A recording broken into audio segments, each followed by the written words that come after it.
Hello everyone. आज का topic है फंक्शन, यूनिट नंबर 4। ठीक है, ठीक, मॉड्यूल 1। हम देखते हैं कि फंक्शन में हमने क्या करना है। तो अगर आपके पास बुक है तो आप पेज नंबर 27 पे जा सकते हैं, पेज नंबर 27। मैं यहां से स्क्रीन शेयर करूंगा जहां पे आप इसको स्क्रीन पे देख सकते हैं। और अभी फर्दर जस्ट अ मिनट। तो फंक्शन के यूनिट में फर्स्ट ऑफ ऑल इसकी डेफिनेशन है कि फंक्शन होता क्या है। What is a function? A function is a reason why we communicate. Communication हम करते हैं एक दूसरे से, उसकी बेसिक वजह, बुनियादी वजह function. Every time we speak और write we do so for a reason. जब भी हम बात करते हैं या लिखते हैं कुछ, उसके लिए कोई वजह होती है। बगैर वजह के हम न बात करते हैं न लिखते हैं। What we say has a purpose or function. Here are some examples of function. जो कुछ भी हम कहते हैं उसका कोई मकसद होता है, कोई वजह होती है, उसको हम फंक्शन कहते हैं। अभी कुछ एग्जाम्पल इसकी होती हैं। अपोलोजाइजिंग, माफी मांगना किसी से। ग्रीटिंग, खुश आमदेद कहना किसी को, स्वागत करना किसी का। क्लेरिफाइंग, चीज को क्लियर करना, तशरीह करना। अब एग्जैक्टली हिंदी में तो इसका मुझे नहीं आता कि अभी क्या है, लेकिन तशरीह करना उर्दू में आता है इसका। इनवाइटिंग, किसी को मदऊ करना, इनवाइट करना, कॉमनली यूज होता है। एडवाइजिंग, नसीहत करना। एग्रीइंग, किसी के साथ मुतफिक होना उर्दू में। डिसएग्रीइंग, किसी के साथ एग्री ना करना, किसी बात पे सहमत ना होना। रिफ्यूजिंग, इनकार करना। थैंकिंग, शुक्रिया अदा करना। इंटरप्टिंग, किसी को डिस्टर्ब करना, जब बात कर रहे हो बात के दौरान, उसको इंटरप्शन कहते हैं। एक्सप्रेसिंग ऑब्लिगेशन, जिम्मेदारी को एक्सप्रेस करना, का इजहार करना। एक्सप्रेसिंग प्रेफरेंसेस, अपने क्या चीज की प्रायोरिटी है, आपकी प्रायोरिटी क्या है, प्रेफरेंस क्या है, उसका इजहार करना। ये सारी चीजें जो होगी, बहरहाल आपको इसको इंग्लिश में ध्यान में रखना होगा। डेफिनेशन आपको इंग्लिश में, आप अगर इंग्लिश टू हिंदी और इंग्लिश टू उर्दू डिक्शनरी हो तो बहुत बेहतर है। उसमें आपको इस टर्म की समझ आ जाएगी क्या इसके मानी है, और उसको समझ लीजिएगा। ग्लॉसरी जो मैंने आपको भेजी हुई है, जिन लोगों ने जो फॉलो कर रहे हैं, वो ग्लॉसरी में इसके जो है ना वो डेफिनेशन देख लें और इसको अच्छी तरह समझ लें कि ये क्या है, किस वक्त। ये यही सारी चीजें हैं जो हम सोसाइटी में एक दूसरे के साथ नाता वाता बुना होता है, बातचीत करते हैं, लिखते लिखाते हैं एक दूसरे को सब कुछ। तो ये सारे कारण होते हैं उसके बाद, उसके पीछे वजह होती है। We can describe language itself in terms of grammar or its lexis. अभी इससे पहले हमने देख लिया लेक्सिस जो है उसकी लैंग्वेज को, जुबान के बारे में, लैंग्वेज के बारे में हमने लेक्सिस पॉइंट ऑफ व्यू से डिस्कस किया यूनिट नंबर 2 में। फिर है हमने डिस्कस किया ग्रामर पॉइंट ऑफ व्यू से, हमने डिस्कस किया लैंग्वेज को क्या है अपना यूनिट 1 में। Function are way of describing how we use language. Function जो है ना वो तीसरे तरीके से लैंग्वेज को डिस्कस करना है। ऑलराइट, और इसमें क्या हम देखते हैं, हम देखते हैं कि भाई जुबान को, लैंग्वेज को यूज कैसे किया जाता है, इस्तेमाल कैसे किया जाता है। When we describe the function of language, we focus on the use of language. और जब हम इसकी फंक्शन को डिस्क्राइब करते हैं तो हमारा फोकस जो होता है, हमारी जो प्रायोरिटी होती है, वो होती है इसके इस्तेमाल की। and its meaning for the people who are in the context where it is used. Context means situation. जो एक तरीका का सीन होता है जहां पे आपके कॉन्टेक्स्ट में वही सिचुएशन हुए। तो दूसरे तरीके से इसका यह है कि भाई हमें इसके मायने समझाने होते हैं, इसके मीनिंग समझाने होते हैं उन लोगों को जिनसे हम बातचीत कर रहे हैं किसी सिचुएशन। ठीक है, ये हो गई इसकी डेफिनेशन है जो आपको समझाने के लिए है। एग्जामिनेशन में इसके बारे में कुछ नहीं होगा, ये आपके अपने पर्सनल नॉलेज के लिए इसको इंप्रूव करना है इस तरह। अभी देखते हैं फर्दर की कॉन्सेप्ट आगे। की कॉन्सेप्ट में अगर आप देखें तो इसको इन्होंने एक टेबल दी हुई है। Look at the table, what do you think N exponent is. अभी ये कह रहे हैं फर्दर जो चीज पे आपने फोकस करना है वो है एक्सपोनेंट। अभी ये एक्सपोनेंट क्या चीज है? कॉन्टेक्स्ट है, कॉन्टेक्स्ट मीन अ सिचुएशन है, यहाँ पे आपको एक सिचुएशन दी गई है। A boy wants to go to the cinema with his friends tonight, he says. एक लड़का सिनेमा जाना चाहता है, मूवी फिल्म देखना चाहता है, वो अपने दोस्तों से कहता है let's go to the cinema tonight, चलो सिनेमा चले टुनाइट, आज रात। तो अभी आप देखें एक्सपोनेंट क्या बनता है, let's go to the cinema. वो लड़का जो बात कर रहा है उस बात को, उस जुमले को, उस सेंटेंस को एक्सपोनेंट कहते हैं। और फंक्शन इस एक्सपोनेंट का क्या है, इसका रीजन क्या है? रीजन ये है कि वो सजेस्टिंग भी हो सकता है, making a suggestion about going to the cinema. वो ये सजेशन दे रहा है कि भाई हमें सिनेमा जाना चाहिए। ठीक है, अभी किसी को भूख लगी हुई हो तो वो दोस्तों के साथ बैठा हो तो कहता है भाई let's go and have something. वो क्यों कह रहा है? इसलिए कि उसको भूख लगी हुई है, तो वो उसका कारण है, वो उसका फंक्शन है। इसमें जब वो कहता है let's go to the cinema tonight, क्योंकि वो फिल्म देखना चाहता है, तो एक्सपोनेंट क्या हुआ?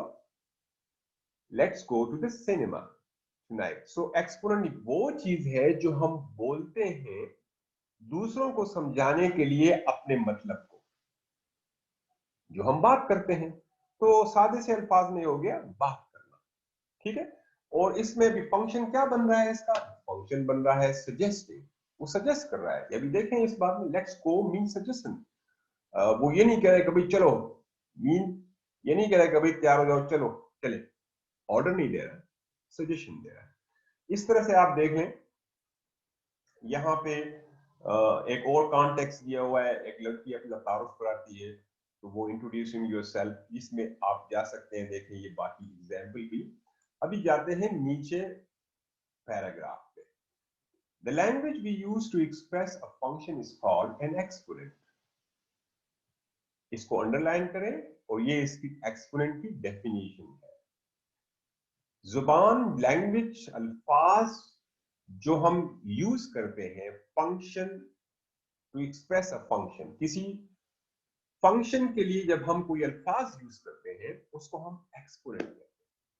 फंक्शन वजूहात होती है, एक्सपोनेंट वो अल्फाज होते हैं, वर्ड्स होते हैं जो हम कहते हैं। ठीक है, the sentences in the middle column in the table above are example of exponent, जिस तरह के आप बताया हुआ है।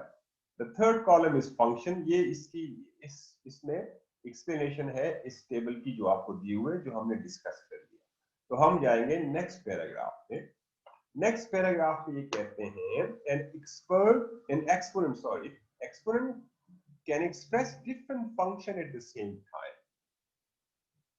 It all depends on the context it is used in. एक एक्सपोनेंट जो होता है वो मुख्तलिफ किस्म के फंक्शन को एक्सप्रेस करता है, लेकिन ये डिपेंड करता है कि वो किस किस्म के कॉन्टेक्स्ट में, किस किस्म की सिचुएशन में इस्तेमाल हुआ है।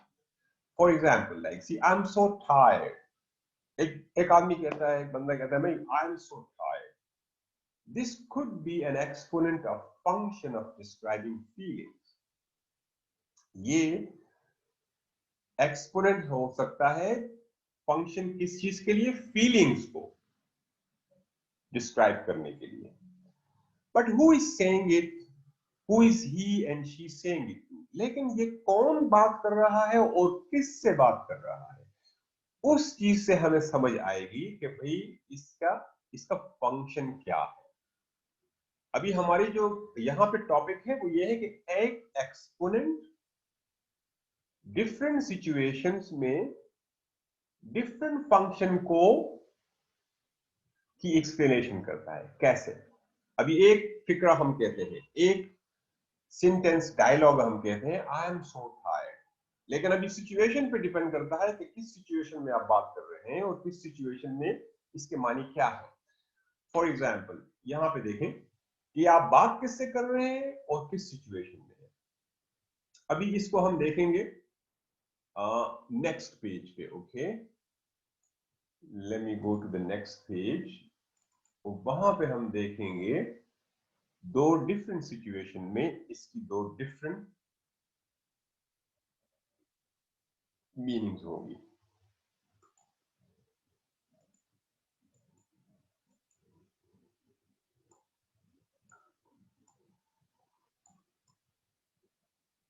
अभी देखें कॉन्टेक्स्ट क्या है। A boy talking to his mother while he does his homework. Context है कि एक लड़का अपने होमवर्क कर रहा है और अपनी माँ से बात करता है। ठीक है, तो इसकी वजह क्या हो सकती है, इसका कारण क्या हो सकता है अगर वो कहे अपनी माँ से आई एम सो टायर्ड और वो कर रहा है, होमवर्क कर रहा है।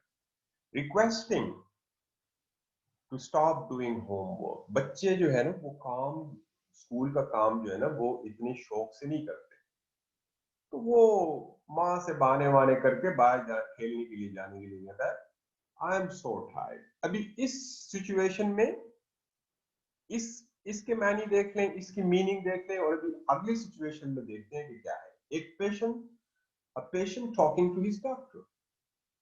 एक पेशेंट जो है वो डॉक्टर से बात कर रहा है और कहता है कि आई am so tired. So describing a physical state. Now अभी अगर आप बच्चे की बात करें तो बच्चा यहाँ पे थका हुआ नहीं है, वो काम करने से थक गया है जो स्कूल का काम है। फिजिकली वो अभी बाहर जाए, खेलेगा कूदेगा, भाग दौड़ करेगा, ठीक ठाक है।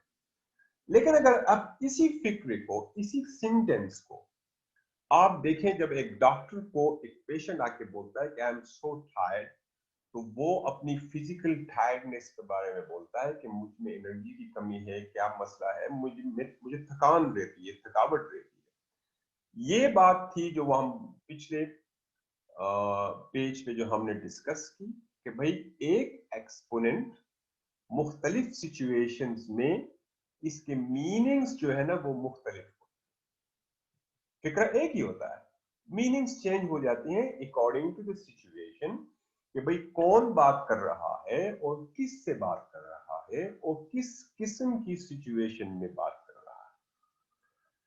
I hope you have understood it. Let's go to the next one. One exponent can express several different functions because its function depends on the context. Now ये बात हमने अभी पहले कर ली, ये उसी बात की इंग्लिश में कह रहे हैं, तो आप इंग्लिश में इसको समझ लीजिएगा। हिंदी उर्दू में मैं तो आपको एक्सप्लेनेशन कर रहा हूँ, ये डेफिनेशन जो है ना ये आप ध्यान में रखें। फिर उसके बाद है कि वन, अभी दूसरे तरीके से सोचते हैं। अभी एक तो बात हमने की ना कि एक एक्सपोनेंट डिफरेंट फंक्शन के लिए यूज होता है, ठीक है। उसके बाद आता है one function can also be express through different exponent. लेकिन एक फंक्शन के लिए हम मुख्तलिफ किस्म के सेंटेंसेस, जुमले, अल्फाज इस्तेमाल कर सकते हैं। मकसद एक होगा, अल्फाज मुख्तलिफ होंगे। वो कैसे? Here are 5 different exponents of inviting someone to lunch. In what different situation would you use them? Now, अभी देखते हैं यहाँ पे। अभी हम किसी को लंच पे इनवाइट कर रहे हैं, वो कितनी तरीके से हम बात करते हैं। Lunch, coming for lunch, come for lunch with us, why don't you come for lunch with us, would you like to come to lunch with us, we would be very please if you could join us for lunch. अभी इसमें आप देखें जो function है वो एक है, कारण जो है ना, रीजन, वजह एक है, खाने पे किसी को इनवाइट करना लंच पे, लेकिन आप बोल रहे हैं मुख्तलिफ तरीकों से। ये है वो जो यहां पे हमने बात की, one function can also be express through different exponent. अच्छा, अभी आप देखें इसमें, इस साइड पे आप देखें इनफॉर्मल टू फॉर्मल। लंच जो है ना वेरी इनफॉर्मल है, ठीक है। अभी आप इससे आगे बढ़ते जाए, अभी why don't you come for lunch, ये न्यूट्रल हो गया, ये ना बहुत इनफॉर्मल है ना बहुत फॉर्मल है। आप आ जाए, we would be happy to, we would be very please if you could join us for lunch, बहुत फॉर्मल तरीके से इनविटेशन कार्ड्स पे मोस्ट लिखा जाता है, शादी ब्याह पे किसी को मदबू करना हो लिखा जाता है। तो ये नेक्स्ट चीज हो गई कि भाई हम इसको मुख्तलिफ तरीके से, एक फंक्शन जो है ना, एक फंक्शन के लिए मुख्तलिफ एक्सपोनेंट हम यूज करते हैं, ठीक है। अच्छा, अभी आता है these exponent express different levels of formality. अभी ये जो एक्सपोनेंट हमने यूज किए हैं यहाँ पे, ये हमें डिफरेंट लेवल्स ऑफ फॉर्मेलिटी, जिस तरह मैंने आपको कहा इनफॉर्मल से फॉर्मल तक, और बीच में जो है वो न्यूट्रल हो गया, more or less relaxed ways of saying things. Generally speaking, formal, more socially distanced language is used in more of official and important situation amongst people who do not know. ये अभी further आपको यहाँ पे ये समझाने की कोशिश कर रहे हैं कि भाई आप जो फॉर्मल लैंग्वेज होती है वो ज्यादातर अजनबियत जहाँ पे होती है लोगों के दरमियान, उधर लोग यूज करते हैं। जहाँ पे अजनबियत कम होती है हम कम यूज करते हैं फॉर्मल को। यार दोस्त जो आप लोग, हम लोग एक दूसरे से बात करते हैं, अरे ये कर लिया या वो कर लिया, या तू, गाली भी दे देते हैं एक दूसरे को भाई भाई, इसलिए कि भाई उनकी फ्रैंकनेस है। तो इनफॉर्मल गाली जो है ना वो भी देना, जिस तरह नॉर्मल, जिस तरह जैसे हो गया, मैं कुछ कह नहीं सकता, वो लोग इनफॉर्मल वे में, लेकिन अभी किसी फंक्शन में आप इस तरह की बात नहीं कर सकते, ठीक है। तो वो इस लिहाज से ये एक्सप्लेनेशन फर्दर आपको दे रहे हैं, आप इसको इंग्लिश में समझिएगा, और जो मैं आपको बता रहा हूँ यही इसका मकसद है। तो मैं जो आपको एक्सप्लेनेशन कर रहा हूँ वो जहन में रख के बाद में आप इसको पढ़ते जाएं इंग्लिश में, आपको समझ आएगी। कलीकुल, कलीकुल किसको कहते हैं, वो कहते हैं इंतहाई आम सी, आमियाना सी बात, very casual way of speaking, okay. Alright, अभी जाते हैं हम इस पैराग्राफ पे।